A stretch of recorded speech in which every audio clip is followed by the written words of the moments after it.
खुल जाएंगे सारे रास्ते, रुकावटों से लड़ तो सही। खुल जाएंगे सारे रास्ते, तू रुकावटों से लड़ तो सही। हासिल होगा तुझे सब कुछ, हासिल होगा तुझे सब कुछ। तू जिद पर अड़ तो सही। तो दोस्तों, आज की शानदार धमाकेदार वीडियो में आपका स्वागत है। आज की इस वीडियो में हम बात करेंगे जो हमारी यहाँ पर बीएड की परीक्षा होने वाली है, फर्स्ट सेमेस्टर की। काफ़ी कमेंट आए मेरे पास कि तैयारी कैसे करें, ओल्ड पेपर से करें। इंपॉर्टेंट क्वेश्चन के लिए भी काफ़ी मैसेज आए मेरे पास, कमेंट आए, इंपॉर्टेंट क्वेश्चन के लिए भी काफ़ी कमेंट आए। तो मैंने सोचा क्यों ना इसके ऊपर एक प्रॉपर वीडियो बना दिया जाए ताकि आपके लिए हेल्पफुल रहे। तो बिना किसी देरी के आज की वीडियो में मैं आपको टोटल पांच तरीके से बताने वाला हूं कि जो हमारी बीएड की फर्स्ट सेमेस्टर की एग्जाम है इसकी तैयारी कैसे करें। देखो, फर्स्ट सेमेस्टर में क्या होता है, नए आते हैं, हम अलग अलग फील्ड से आते हैं। जैसे कि बीए हो गया, बीएससी हो गया, बीएड में तो एडमिशन लिया आपने, मतलब अलग अलग फील्ड से आते हैं। तो इसमें ऐसा लगता है जैसे कि बिल्कुल अलग, थोड़ा डिफरेंट सब्जेक्ट लगता है हमको। तो उसमें दिक्कत आती है पढ़ाई करने में। हम पढ़ने जाते हैं तो कुछ समझ नहीं आता, सब ऊपर से निकल जाता है।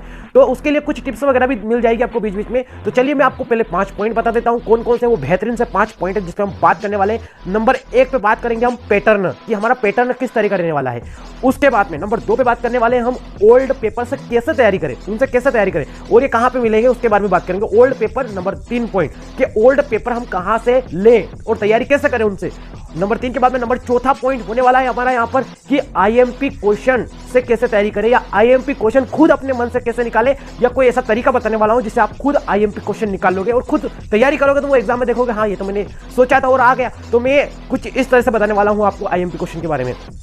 उसके बाद में जो लास्ट है हमारा, जो कि बहुत ही ज्यादा महत्वपूर्ण पॉइंट है। लास्ट वाला पॉइंट आपको बिल्कुल भी मिस नहीं करना है। क्वेश्चन आंसर है उनको कैसे याद करें हम, क्योंकि काफी बड़ी समस्या यहीं पे आती है कि क्वेश्चन आंसर जो रहते हैं, मैंने बोला जैसे कि बीएससी वगैरह से आते हैं, तो वो कैसे याद करें। तो नंबर 1 पॉइंट से शुरू करते हैं। सबसे पहले नंबर 1 पॉइंट, ध्यान से बने रहिएगा वीडियो में और एंड तक देखना पूरा वीडियो, स्किप करने की भी कोई आवश्यकता नहीं है आपको। देखो यहाँ पर पैटर्न के बारे में बात करूं तो अलग अलग जो यूनिवर्सिटी रहती है, डिफरेंट यूनिवर्सिटी हो गई, जैसे कि कोई भी यूनिवर्सिटी हो गई, जैसे कि बात करें Rani Durgavati university, Barkatullah university, Vikram university, सब में थोड़ा डिफरेंट आता है पेपर का, थोड़ा अलग अलग पैटर्न रहता है पेपर का, सबका एक जैसा नहीं होता है। क्योंकि मैंने जितने भी ओल्ड पेपर देखे सारे कुछ अलग अलग टाइप के बने हुए हैं। तो मैं बात करूं कुछ प्रमुख यूनिवर्सिटी जिसमें 5 क्वेश्चन भी देते हैं लिखने के लिए कि 5 क्वेश्चन दे दिए, उनका आंसर लिखो। उनकी शब्द सीमा वही रहती है हमारी 400 से 500। तो ये 5 क्वेश्चन रहते हैं। उसके बाद में पॉइंट में देते हैं कि निम्न बिंदुओं की टिप्पणी दीजिए, टिप्पणी वाले क्वेश्चन आ जाते हैं, कुछ उस टाइप के भी आते हैं। उसके बाद में बात करें जो मेन अच्छी यूनिवर्सिटी रहती है, कुछ पैटर्न के रूप में देती है, जैसे कि विक्रम यूनिवर्सिटी मान लो, रानी देवी अहिल्या यूनिवर्सिटी मान लो। इनमें क्या रहता है, पूरा पैटर्न सिस्टमेटिक तरीके से आता है पेपर। जैसे कि हमारे मान लो कि पहला जो 5 नंबर के क्वेश्चन आते हैं, उसमें से मतलब 14 क्वेश्चन में से 11 क्वेश्चन करने रहते हैं हमको, और 11 क्वेश्चन की शब्द सीमा रहती है यहाँ पर, ये 5-5 नंबर के करने रहते हैं। तो इसकी शब्द सीमा यहाँ पर 150 से 200 तक रहनी है। 150 से 200 मतलब कि 2 से 3 पेज, मतलब एक पेज और एक प्रश्न की बात करें तो 1 2 3 प्रश्न, 3 प्रश्न पे उत्तर लिखना रहता है। इसकी शब्द सीमा रहती है 100 से 150 तक, है ना, 100 से 150 तक, थोड़ा मैंने मिस्टेक कर दिया होगा, तो 100 से 150 तक इसकी शब्द सीमा रहती है। उसके बाद में जो बड़े क्वेश्चन रहते हैं, जो हमारे यहाँ पर बोले तो 10-10 नंबर के आते हैं, वो 10-10 नंबर के जो उत्तर लिखने रहते हैं, उनका कुछ बात करूं मैं तो 4 क्वेश्चन आते हैं, उसमें से 2 करने रहते हैं, 4 में से 2 करने रहते हैं हमको, है ना। तो वो उनकी शब्द सीमा रहती है यहाँ पर 400 से 500, मतलब कि लगभग प्रश्न आपको फिल करने रहते हैं। 4 से 5 प्रश्न पे लिखना रहता है उस उत्तर को।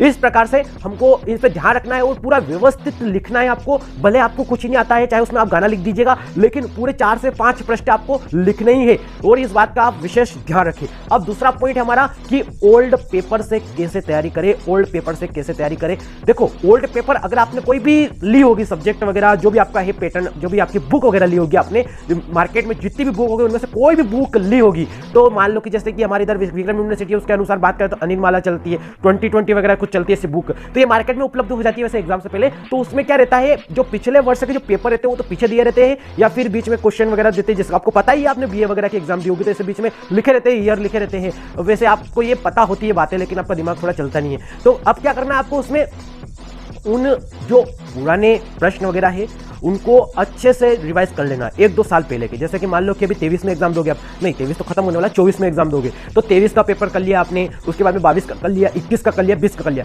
इसमें से तैयारी कर लेनी है आपको आराम से। उसके बाद में एक और बात बता देता हूं, जो ओल्ड पेपर है उसमें से सारे तुम कर नहीं पाओगे, उसमें से आपको देखना है कि कौन से ईयर में, मान लो कि 20 का 21 में आया नहीं आया, 22 में आया नहीं आया, 23 में आया नहीं आया क्वेश्चन, 24 में आएगा कि नहीं आएगा, ये आपको अनुमान लगाना पड़ेगा। और इसी प्रकार से आप खुद अपना अनुमान लगाकर कुछ क्वेश्चन खुद ही निकालकर उनकी तैयारी कर सकते हैं आसानी के साथ में, और इसमें आपको कोई प्रॉब्लम भी नहीं होगी, बिल्कुल आराम से व्यवस्थित तरीके से आप इसकी तैयारी कर पाएंगे। उसके बाद में बात करें हम आईएमपी क्वेश्चन कैसे निकालें, तो यही बात मैंने बोली, इसको मैं आगे बढ़ूंगा। जैसे ओल्ड पेपर है, इसके द्वारा ही आप आईएमपी क्वेश्चन निकालेंगे। जैसा कि मैंने बोला आपको कि आपने 20 का पेपर लिया, 21 का लिया, 22 का लिया, 23 का लिया, इनको आप डाउनलोड भी कर सकते हैं, वो मैं अगले पॉइंट में बताने वाला हूं कैसे डाउनलोड करनी है आपको। तो अब क्या करना है आपको, इसमें जो रिपीट हो रहा है क्वेश्चन, आप देख रहे हैं कि हाँ ये हर साल आया है, तो वो क्वेश्चन तो आप कंटेस्ट कर लीजिए। आप उसको मतलब कि इतनी अच्छी तरीके से याद कर लीजिए कि रात की 12 बजे भी कोई पूछे तो आप निम्न बोल दो, वो कंप्लीट कर लीजिए। उसके बाद में बात करें हम जो हमारा ओल्ड पेपर ये कहां से निकाले, इससे बात कर लेते हैं हम, है ना। पैटर्न समझ में आ गया होगा, क्वेश्चन कैसे निकालने हैं आपको। क्वेश्चन मैंने बता दिया है कि जो रिपीट क्वेश्चन हो रहे हैं उनको आप एक कॉपी में नोटबुक पे लिखिए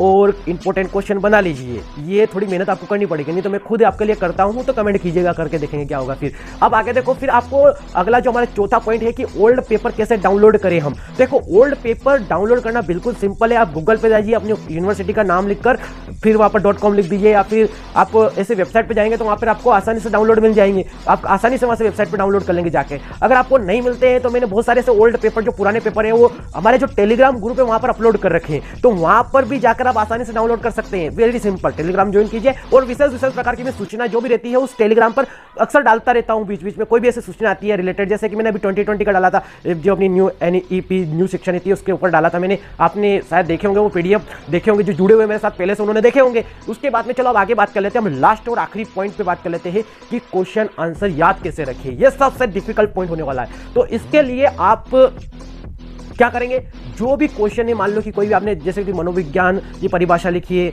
और मनोविज्ञान की विशेषताएं बताइए, तो आपको इसमें क्या करना है, जो मनोविज्ञान की परिभाषा है उनके वैज्ञानिकों के नाम याद कर लीजिए, और वैज्ञानिक के नाम तो आपको याद करने ही पड़ेंगे। उन वैज्ञानिकों के नाम के साथ में वो जो उनकी जो परिभाषा है वो याद कर लीजिए, है ना। परिभाषा याद कर लीजिए, पहले पढ़ लीजिए एक दो बार। पढ़ने के बाद में अब आपको क्या करना है, उनको वैज्ञानिकों के नाम को एक बार लिख के देखना है। एक बार भी लिखेंगे आप तो आपके लिए बहुत ही आसान हो जाएगा, ये ज्यादा दिक्कत आने वाली नहीं है एक बार में ही। उसके बाद में बात करें हम इंपॉर्टेंट जो क्वेश्चन मिलते हैं, उनकी जो हेडिंग है वो निकाल लेनी है, उनको अच्छे से पढ़ लेना है। उस हेडिंग के अकॉर्डिंग आपको दिमाग में थोड़ा आपको बनाना पड़ेगा कि ये एक बार पढ़ लिया हमने, उसको एक बार लिख लिया हमने, थोड़ी प्रैक्टिस कर ली उसकी, एक दो बार पढ़ लिया हमने, तो वो याद रह जाएगा तुमको। याद रहने के बाद में उसको क्या नहीं करना, बस एक दो बार, जैसे कि आपने आज पढ़े, तो मान लो कि आपकी परसों एग्जाम है, आपने आज क्वेश्चन वगैरह अच्छे से पढ़े और उसके बाद में उसकी हेडिंग वगैरह लिखी हुई आपके पास में, उसके बाद में बुक रख लिया अपने पास में, उन हेडिंग को याद रखना है, और बाकी जो भी हमारा उसका उत्तर है उस उत्तर को क्या कर लेना, अपने को एक बार पढ़ लेना है और पढ़ के एग्जाम में चले जाना। फिर भगवान भरोसे आप मतलब कि आपने पढ़े तो है। अब वहां पे जाके आपको ये बात बोल दूं, एक छोड़ के कोई भी नहीं आना आपको। अगर आपने छोड़ दिया, कॉपी खाली रह गई है, तो आपको नंबर काहे के मिलेंगे। वैसे लिखना बहुत ज्यादा जरूरी रहता है, तो लिखना बहुत ही ज्यादा आवश्यक है, और अच्छे से पूरी से अच्छे पेपर देंगे आप। अब आगे में हो सकेगा जितनी भी यूनिवर्सिटी है उनको ओल्ड पेपर धीरे धीरे आपको प्रोवाइड करने की कोशिश करूंगा, क्योंकि अभी मैं बहुत ही मेरा व्यस्त शेड्यूल चल रहा है वगैरह, एग्जाम वगैरह चल रही है हाफ ईयर वाली बच्चों की स्कूलों में, तो उसमें काफी टाइम मेरा उधर ही हो जाता है, तो मैं आपके लिए वीडियो नहीं ले पा रहा हूं। लेकिन टेलीग्राम पे मैं धीरे धीरे आपके लिए जो भी ओल्ड पेपर रहते हैं वो अपलोड कर दूंगा, और आप उनसे अच्छे से तैयारी कर पाएंगे। तो धन्यवाद दोस्तों, आई होप कि आज की वीडियो में आपको बहुत सारी बातें अच्छे से समझ में आई होगी। अगर कोई भी बातें अगर आपको समझ में नहीं आई है तो कमेंट बॉक्स में कमेंट करिएगा, और हो सके तो जो कमेंट करेंगे, जिनको डाउट रहते हैं उनके आप अगर खुद ही आंसर देना चाहते हैं, या फिर कोई और दूसरा जिसको पता है उनके बारे में, तो एक दूसरे की हेल्प जरूर करिएगा। धन्यवाद, मिलते हैं अगली वीडियो में एक शानदार एनर्जी के साथ में, तब तक के लिए बाय बाय।